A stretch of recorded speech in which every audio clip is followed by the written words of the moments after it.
Alors, si quelqu'un veut rebondir là-dessus, on va le faire rapidement, sinon on passe à la prochaine question. Vous vouliez rebondir là-dessus? Oui, allez-y.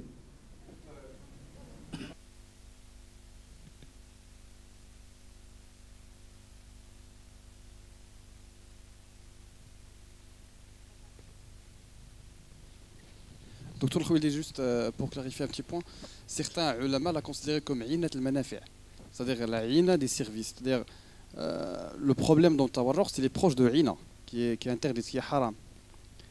Ici, pour le leaseback, ça revient à un ina de manafi', c'est-à-dire que on a contourné le principe même du leasing pour tomber dans un financement cash, mais en finalité, dans le maqsad, c'est une ina. Ce que j'ai dit d'une autre manière, ça veut dire en fait si on prend les conditions à la lettre, les conditions de la haine ne sont pas réunies. Par contre, en termes de résultats, elles se reprochent, comme vous l'avez dit, à la haine, oui. Mais les conditions ne sont pas réunies de la haine. D'accord. On va passer à la prochaine question. Donc, je pense que la prochaine question a été posée ce matin par notre collègue de la BMCE Banque à l'arrière. Donc, vous avez posé une question qui s'apparentait à la gestion ALM. Donc, une question d'équilibre bilanciel. Donc, Dr Khouildi, comme c'est une question de trésorerie et de comptabilité, si vous pouvez nous donner un peu d'éléments là-dessus. Donc, pour les banques islamiques, étant donné que vous avez des emplois et des ressources et un mismatch, comment est-ce que les banques généralement s'en sortent pour rétablir un équilibre bilanciel? Donc, juste des éléments de réflexion là-dessus, parce qu'évidemment, sinon on va passer trop de temps. Moi par contre, c'est mon collègue. La question a été posée. J'avais une petite, je dirais, réflexion là-dessus. La question des ressources, ce n'est pas une question stagne. Quand on dit, parce qu'on a des ressources court terme, et on a des emplois moyen terme, certainement il y a des gaps. Mais justement, des ressources en matière de finances islamiques, il y a quand même des gens qui entrent, des gens qui sortent, etc. Donc il y a une certaine constance.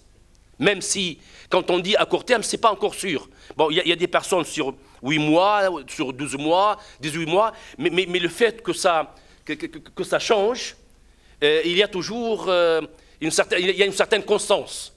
Et donc, la question n'est pas posée sous l'angle d'une opération figée. Du moins, ça, c'est une réponse partielle. Peut-être mon collègue donnera.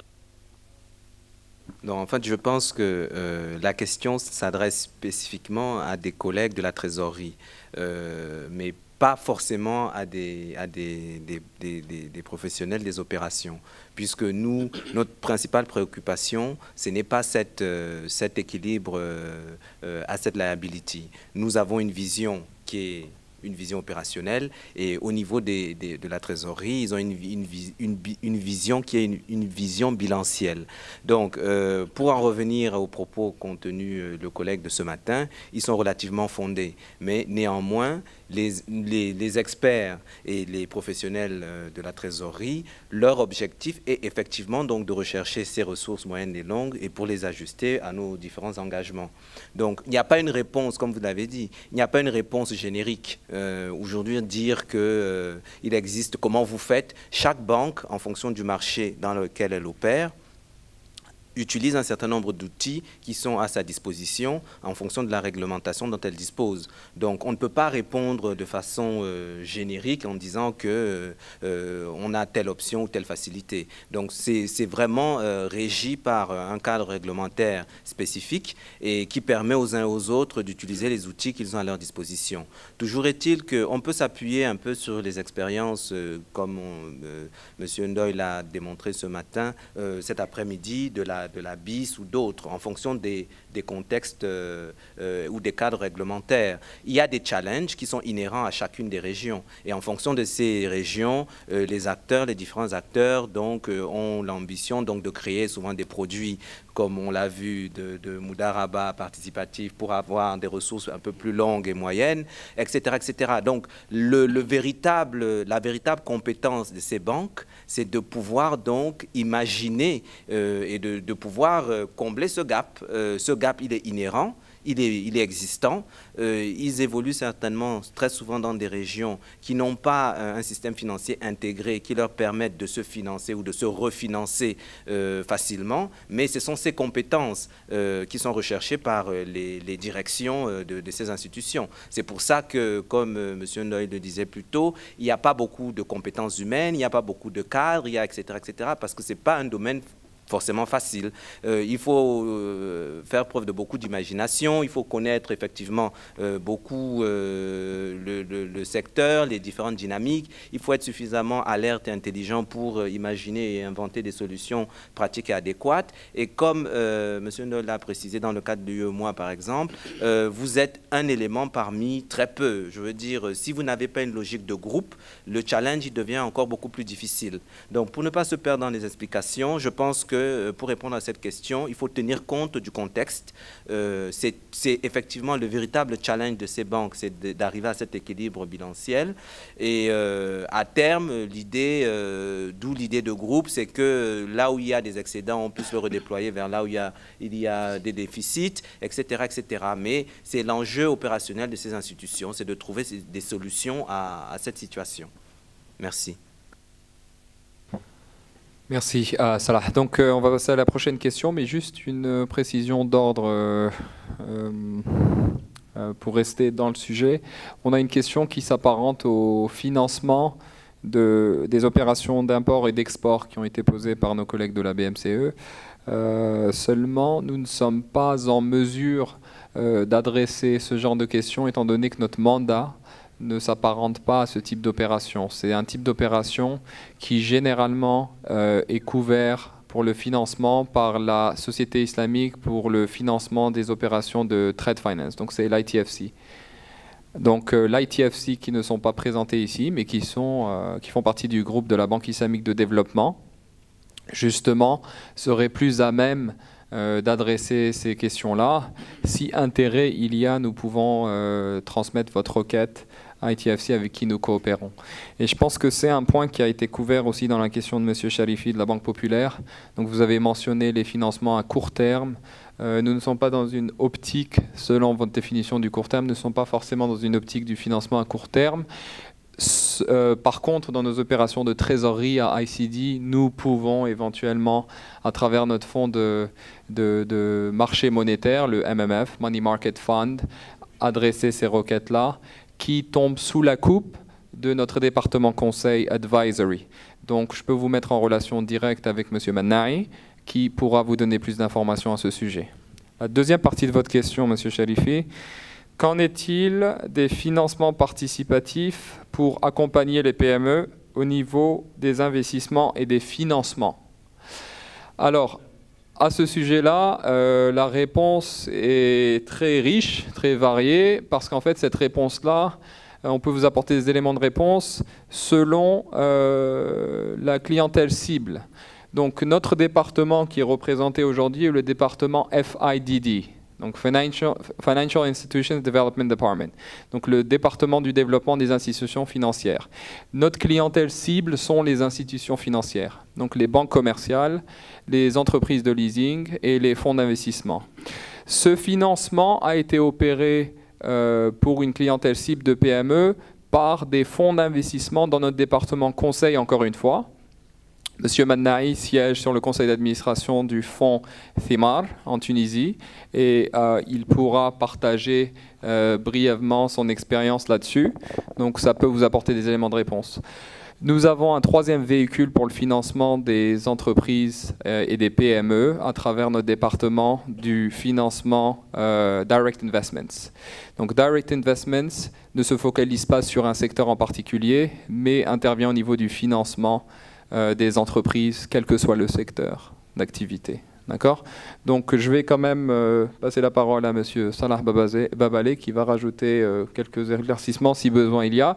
En fait, je vous ai donné la palette et puis, je veux dire, les intervenants au niveau de la CID, au niveau de ICD, qui peuvent justement répondre à ces besoins de financement.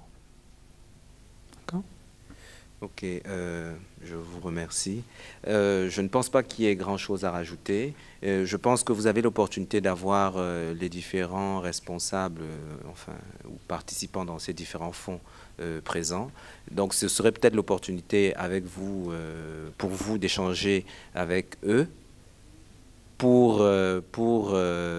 faire un échange de coordonnées et de contacts afin d'obtenir peut-être des informations plus amples et que vous puissiez discuter de façon plus coordonnée sur les points qui vous intéressent. Mais comme Hamza l'a dit, pour le financement de moyen et long terme, pour les PME, vous avez posé des questions spécifiques un peu sur du plus court terme. Pour les PME, au travers des institutions financières, donc nous mettons en place donc ces lignes de financement qui pourraient bénéficier sur le moyen et court terme à ces PME-là. Donc, on aimerait donner la parole à Monsieur Mennaï qui va se diriger vers le pupitre et je pense que ce serait bien qu'il vous donne un aperçu sur les activités qu'il a pu entreprendre en tant que membre du conseil d'administration du fonds Thimar. Merci. Donc, bon, je vais mon mieux pour présenter ça en français. En fait, en ce qui concerne le financement des PME, comme mon collègue a bien précisé, en fait, nous avons déjà les banques, des channels, les canaux sont les banques dédiées au financement des PME, la création des banques et les sociétés de leasing. Mais récemment, comme, je ne sais pas, les experts connaissent que les PME, ils ont besoin des financements, comment dire, très structurés. Parce qu'on ne peut pas traiter les PME comme les grandes entreprises.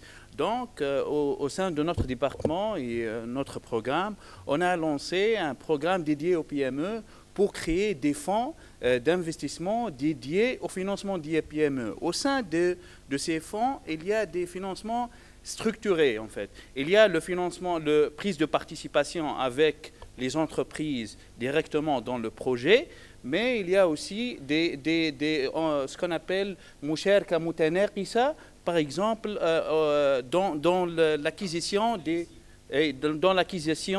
machines ou les outils de projet. Donc, en ce qui concerne ce programme, en fait, on a lancé le plus grand fonds d'investissement en Tunisie, c'est le fonds Thimar. Et maintenant, déjà, ça fait moins de 2 ans en termes d'exploitation. On a lancé 3 opérations de IPO dans le stock market en Tunisie. Et Machallah, le fonds maintenant se porte très bien. Il y a déjà des dividendes et de profits. À l'Arabie Saoudite, on a lancé aussi un autre fonds de 1 billion Saoudi riel dédié au financement des PME.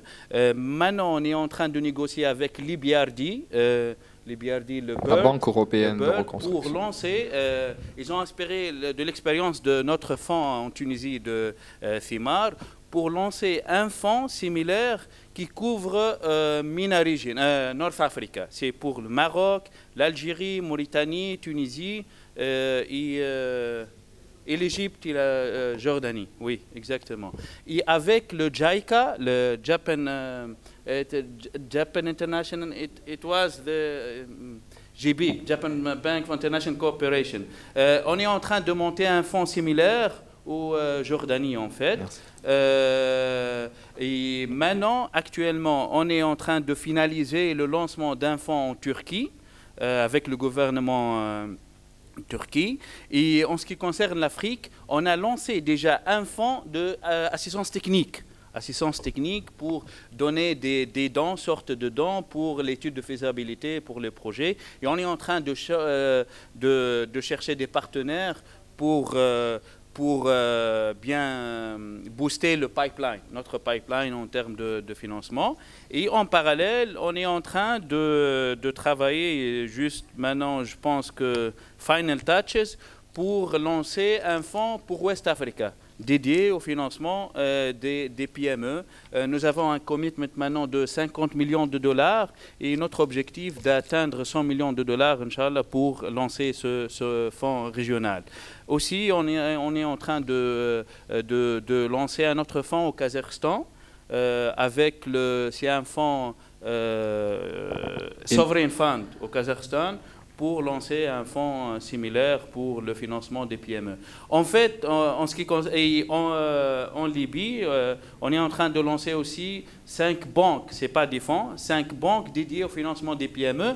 Ces banques-là qui donnent la prise de participation de capital, il y a cette expérience, il n'y a qu'en France avec, comment ça s'appelle, Osio. Osio, c'est spécialisé en France pour financer les PME. Il y a le prise de participation, volet prise de participation dans le capital avec une participation minoritaire, plus de financement sous forme de Mourabha, Ijar, ainsi de suite. Et il y a un fonds de garantie sous forme de Takaful pour inciter les banques à participer dans le financement de ces projets-là. L'idée, c'est d'être un catalyseur, en fait, en Libye pour ce genre de financement. Mais vous avez, ultérieurement, je peux vous communiquer, en fait, les structures et quelles structures de financement on a adoptées, surtout dans FIMAR. Il y a des structures de financement très adaptées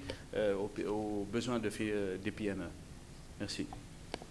Merci beaucoup pour cette intervention. Juste, en ce qui concerne le asset management liability. Allez-y. En fait, au niveau de l'ICD, aussi, dans notre département, on a lancé Money Market, c'est un fonds, Money Market Fund, pour gérer tout ce qui est liquidité et tout ça, parce qu'il y a un problème pour les banques islamiques. On est en train de négocier avec un fonds international, bon, je ne peux pas divulguer le nom de ce fonds, pour lancer un Money Market Fund aussi au Bangladesh. Mais aussi, on est en train de travailler avec les banques centrales. On a commencé à travailler avec la Banque centrale de Jordanie, en Tunisie et au Bahreïn pour lancer des fonds, des soukouk short term. Soukouk, court terme, pour financer les fonds de roulement et les besoins de financement court terme, en fait. Ces deux initiatives. Merci. Merci, Maher. Merci beaucoup. Alors, je pense qu'on a répondu à votre question, Monsieur Charifi. Allez-y.